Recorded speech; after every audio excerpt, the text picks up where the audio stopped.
Dans ce tutoriel, nous étions surtout intéressés par cette possibilité de mapper le son sur deux pistes mono afin de pouvoir gérer l'audio, comme nous l'avons vu, avec des courbes de volume différentes et même du panoramique différent pour chacun de nos canaux d'origine.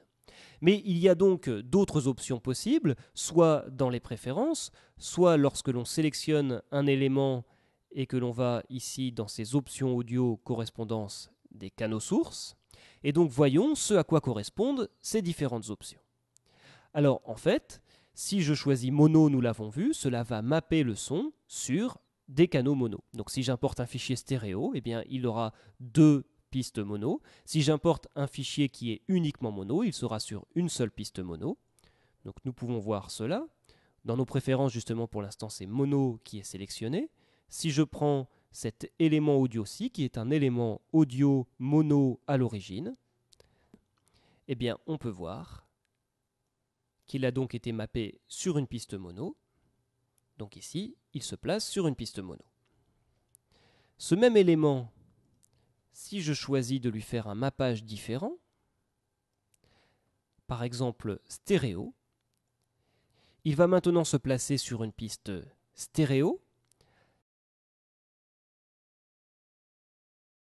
Et on retrouve le canal d'origine de ce son sur le canal de gauche, et le canal de droite, par contre, est vierge, puisqu'on n'avait pas de canal de droite dans ce son d'origine.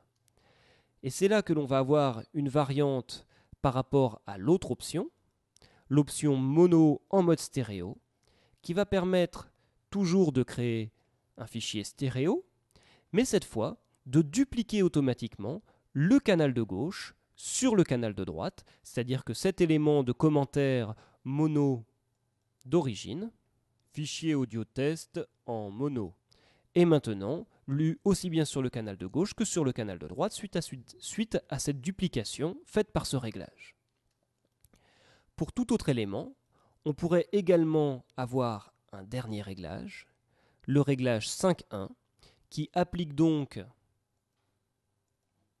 notre élément audio sur une piste 5.1. Donc ici, je le place dans une nouvelle piste 5.1 qui se crée automatiquement.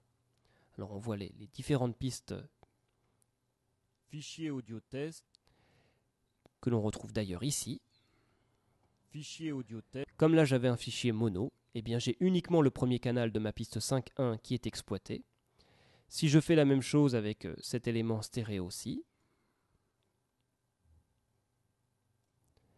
où je demande de l'appliquer sur une piste 5.1, eh bien j'ai maintenant deux canaux d'utiliser. Les deux premiers canaux que j'utilisais lors du tournage, qui sont donc utilisés dans cette piste 5.1. Donc ces différents réglages que nous venons de voir sont exactement les mêmes que ceux que l'on peut appliquer en tant que préférence dans le menu audio.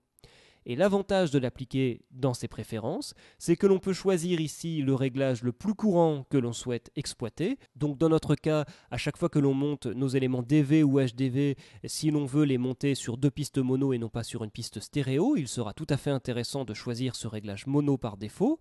Comme en plus ce réglage est dans les préférences générales, à chaque nouveau projet Premiere Pro, eh bien ce réglage sera pris en compte. Par contre, si l'on souhaite un autre type de réglage, on pourra le choisir ici sur la base de ce que nous venons de voir. Et par ailleurs, ce n'est pas parce que l'on aura choisi un réglage par défaut que cela nous empêchera de le changer. C'est ce que nous avions fait sur cette musique, que nous avions donc remappé en stéréo afin de la gérer sur une piste stéréo et de ne pas séparer les canaux gauche et droite avec le réglage mono par défaut qui est maintenant appliqué par nos préférences.